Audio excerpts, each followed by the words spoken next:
You know what? A commenter on a video I did about a week or so ago is kind of forcing me to have to make this video right now. So thank you, commenter. If you uh, see this video, you know, you were the inspiration behind it. So let us establish something here.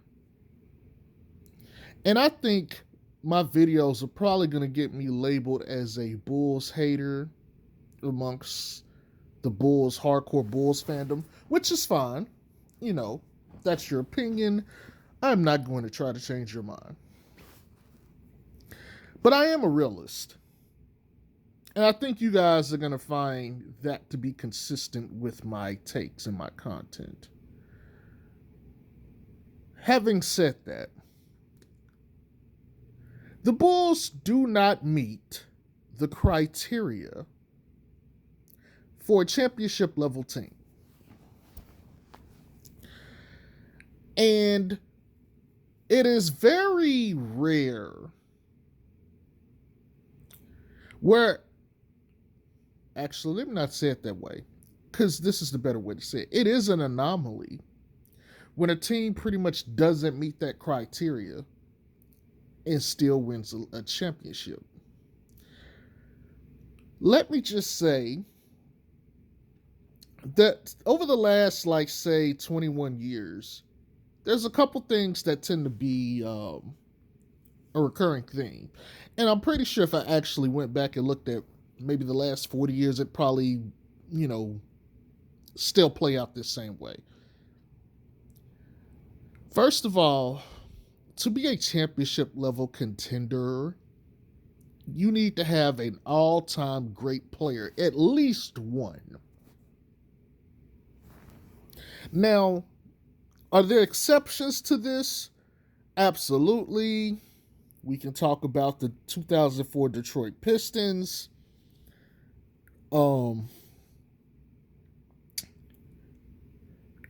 But some of you may argue Chauncey Billups fits that category. Sorry, I had to turn off my sound. I keep forgetting that from time to time. But anywho, so you might argue Chauncey Billups is one of those guys. Chauncey Billups was a very good player. Don't get it twisted. And I really like Chauncey Billups. But he is not on the same tier of guys at that time like Shaquille O'Neal, Kobe Bryant, you know, Dirk Nowitzki. I'm a Mavs fan, so Dirk has to be on there. Tim Duncan. You know, guys like that. Okay, there's a clear gap, massive gap, between what Chauncey Billups is and those other guys. But in the last 21 years, most every team has had that one guy. The thing that's special about the Pistons is their starting five were pretty much all all-star levels. You know, Rip, Tayshaun Prince, Chauncey, and the Wallace's Rasheed and Ben. Shouts out to Ben who made the Hall of Fame today. So you would have to argue that they supplemented maybe having that one guy for having five guys. Okay? Five all-star caliber guys at their position. And I remember at one time they had four all-stars, and I'm trying to remember who the coach was of the Pistons at that time, but at one point in the all-star game, they ran the Pistons, like they literally had the four Pistons guys in there playing, and I can't remember who the other guy was. I'm going to have to go back and look. But that's what they did. They had five all-stars. Bulls aren't built like that. At best, and this is me finna be extremely critical here, they have two current all-stars, a former all-star, and maybe someone who could possibly be on the fringe at the end of this year in Lonzo Ball. Pat Will isn't close yet.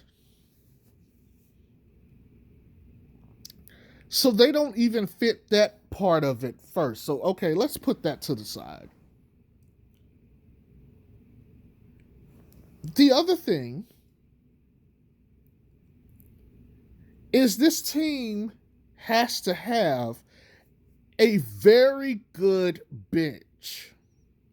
Now, I will argue, or I will even say myself, that this one is probably the most inconsistent because some teams without the best benches win,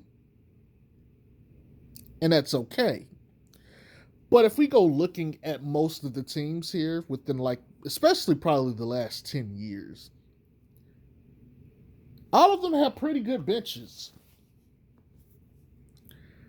And I think even as this probably goes down to Detroit, I think Detroit had a very good bench too back in the day. Role players matter. Very good role players matter.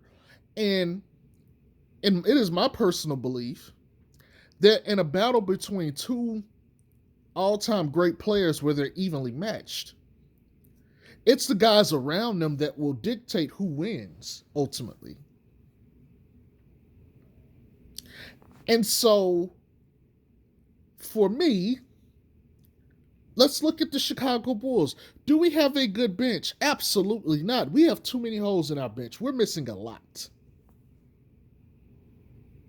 There are so many more other benches that I would much rather have in the NBA today than the Chicago Bulls bench. So we don't have that guy who is on the level of the Big Five, which is KD, LeBron, Kawhi, Steph, and now Giannis. That is the top 5 players of the NBA, unquestioned. Unquestioned. Luka is looking like he's going to be a 6th guy, but I don't crown guys the gods of the league unless they win a ring. So Luka is on the outside looking in along with maybe Joel Embiid and like another guy or two, but I'm not going to get into that. We're talking about the Big Five or the 5 gods. But let's you know what? Let's use Luka here. Luka's like I think undoubtedly number 6 in the league right now. Is Zach LaVine on Luka's level? Absolutely not. And Luka's on their level, but he hasn't proven anything. He has no MVPs. He's going to be an all-star every year. And this is my team, okay? Trust me, I know my players. Luka is on their level talent-wise, but he hasn't done anything. He hasn't been able to put it together yet. And so, matter of fact, let's add to that real quick. He's lost to one of the gods every year in the playoffs. Kawhi. To be on that level, truly be on that level, you got to be able to beat your contemporaries on that level. Steph has beaten LeBron. Steph has lost to Kawhi. Kawhi has beaten LeBron. Now, KD has not beaten Steph. Nor Kate. Well, yeah, he did beat Kawhi because Kawhi did play that one time, so I can't even say that. Nope. And he's beaten LeBron. And LeBron has beaten Kawhi and Steph and KD. And Giannis just beat KD. And truth be told, Giannis, I don't think, he also beat Kawhi because Kawhi was in the East. So yeah, it plays out. You got to beat your contemporaries on that level. Period. You just got to. And I could go back to the early 2000s. Tim Duncan, Dirk, Kobe, Shaq. You know, if you want to put Dwayne Wade, you know, maybe if you don't want to consider early LeBron for this, fine. Those are your contemporaries. And all those guys I mentioned that have rings have beaten their contemporaries. And they're same tier for rings. So Zach ain't even on, though he's not on Luka's level. And Luka's still not on their level just yet. He's still a little bit of ways. So we definitely don't have the superstar. We don't have the bench. And here's where maybe it gets a little bit more iffy. I would say 9 times out of 10, a team that wins the chip is probably in a top 10 in offense or defense, probably both, maybe both. And if they're in at least top 10 on one of them, they're probably within the top 15 on the other. Now, we can argue. I'm pretty sure stats and data will probably disprove that somewhat. I don't know, but that's just what I tend to see. Um, the Bucks defense last year, I don't think was great at that high because they gave up a lot of threes. But in the playoffs where it mattered, their defense was right there. Offense was always good because they had Giannis and Chris Middleton, and then you add Drew, and they usually had shooters. So that pretty much checks out. Golden State, I can tell you for a fact they were usually top 10 in offense and defense. Okay, not even going to talk about them. The Raptors, they had a bunch of like defensive player, all defensive team guys on their team. Kawhi, Gasol, Kyle Lowry, you know, Danny Green, 3-and-D guy. Like they had a whole bunch of defense. They were very good at defense, and they had the right pieces on offense. Pascal Siakam, Kyle Lowry, Kawhi Leonard. I believe they also had OG Anunoby. I could be wrong. The Lakers, one, they had 2 top 5, top 10 players. Let's start there. Their defense was top 5, and their offense was in like the top 10 or top 12. And we can keep going back. Cleveland, I don't necessarily think they had the best defense all the time, but their offense was always consistently up there. And we can keep going to the Spurs, the Miami Heat, even my Mavs. You normally have a team, like, it's rare that you have a team where I think they have either no, like, they're not top at least 10 in some category and maybe top 15 in another. Like, maybe they're top 10 and one and like top, and then they're like the bottom 10 of the league, like so from 30 to 20. I just don't see that happening as much. Now, this Bulls team has never played, so we can't actually check them out. I think in general, we all expect them to have a very good, high octane offense, like top 5 offense. Defense, will they be in the top 15? We don't know.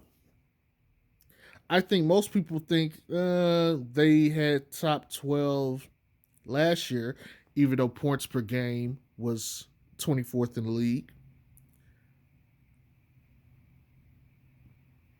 But this team has better quote unquote defensive pieces, so maybe you expect them to still hover around the same. If so, that checks out. And I would give them credit for that. But they're still missing the other ones. The guy, and if you don't have the guy, 5 all-star caliber players, they do not have.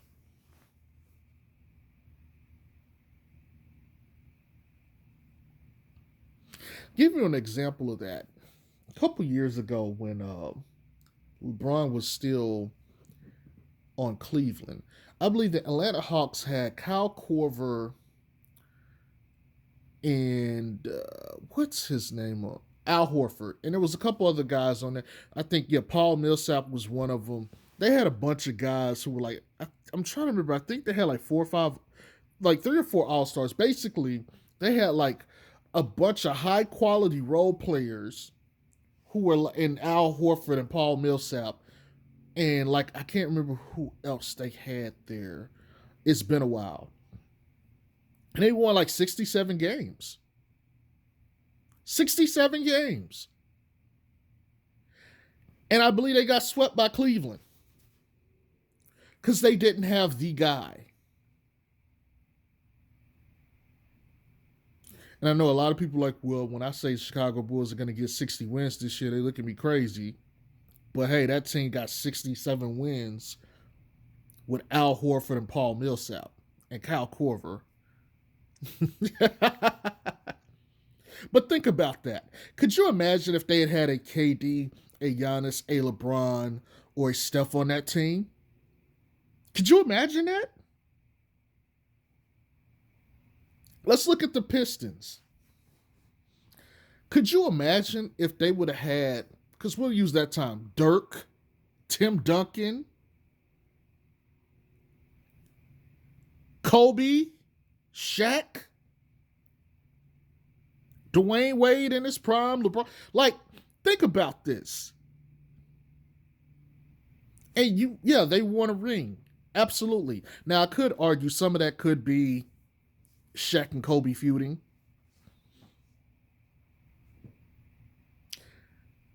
I'm not going to get into that. I think injuries also played a role that year too. Not going to get into that. They won. I'm not going to take any credit away from a team that just won. But imagine if they had one of those guys on that team, because they only got one ring. And they never got back. Well, they got back, they just never won. Because who did they lose to the next year? Tim Duncan.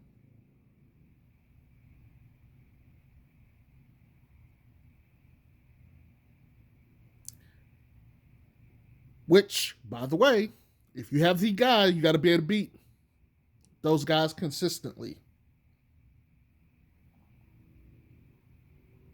And for all the slander that Steph Curry gets, he beat Kawhi, he beat KD, and he beat LeBron. He beat them all.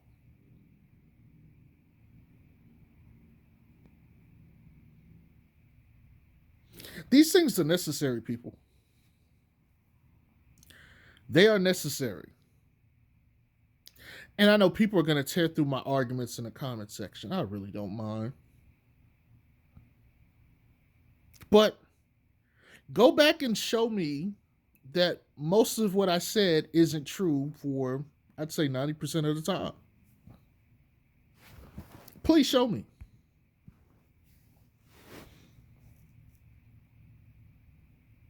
Last couple champions have been some combination of Giannis, LeBron, Kawhi, Steph, or KD.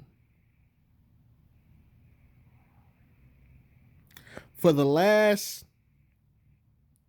10 years,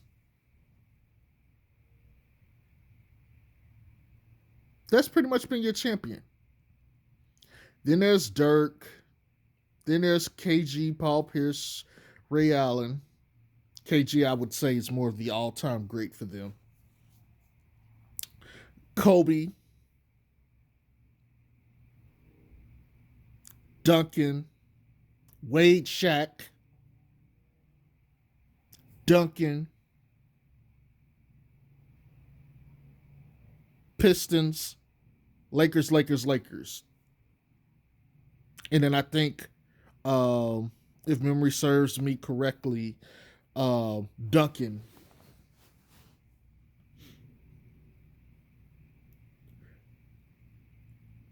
I'm just saying.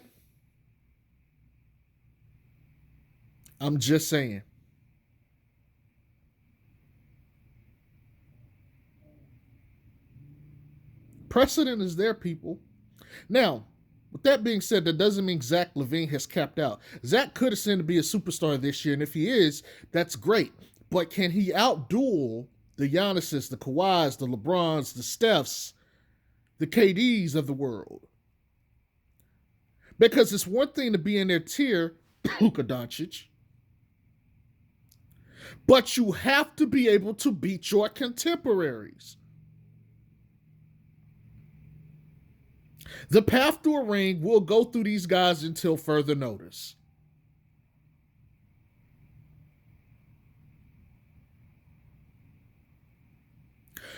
Are you a championship team? No. Not unless you have one of these guys or you prove you can beat these guys consistently in the playoffs. It is what it is, people. Do you have a bench?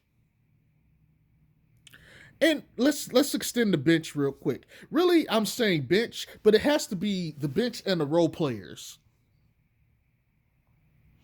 Your role players have to be on par. They have to be up to par. Yes, because not all role players are created equally. There is a true difference between Robert Horry and Kira Lewis Jr. There is a difference between Derek Fisher and Jalen Bronson.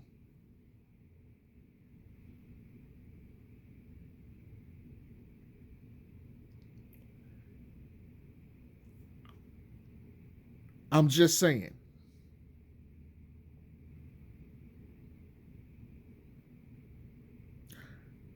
You got to be top 10 in something, and around top 15 in the other, within the top half of the league. Now, maybe there's a little bit more leeway with that one. Maybe.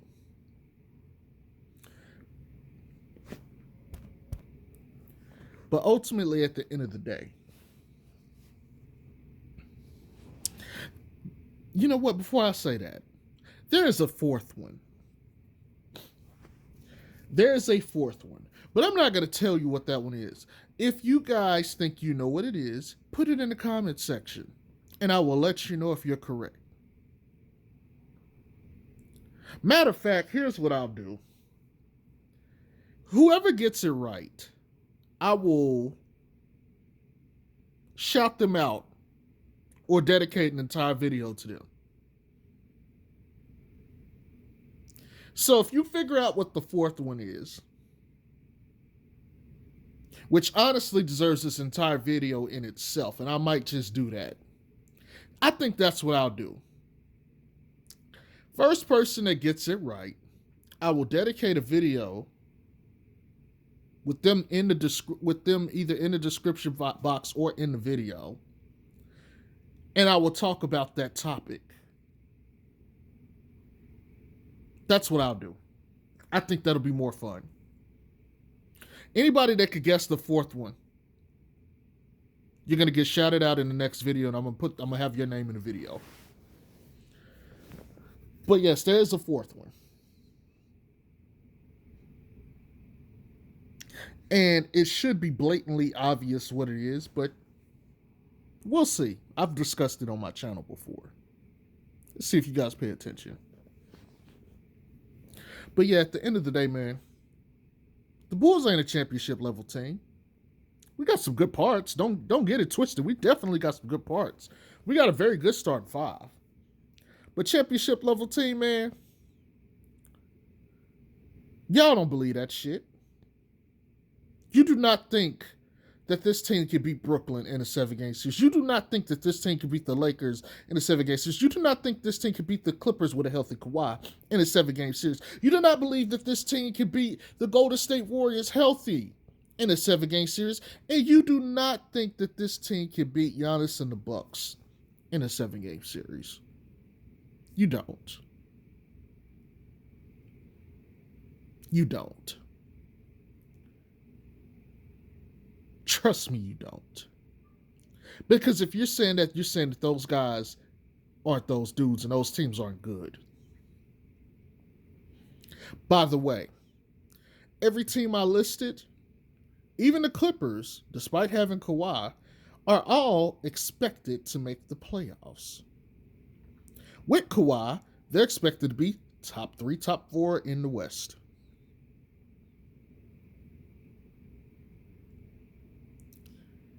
Anyways, I hope you guys enjoyed this video. I know I did. Can't wait to read those comments. Y'all have a good day. Or I guess a good evening. Peace.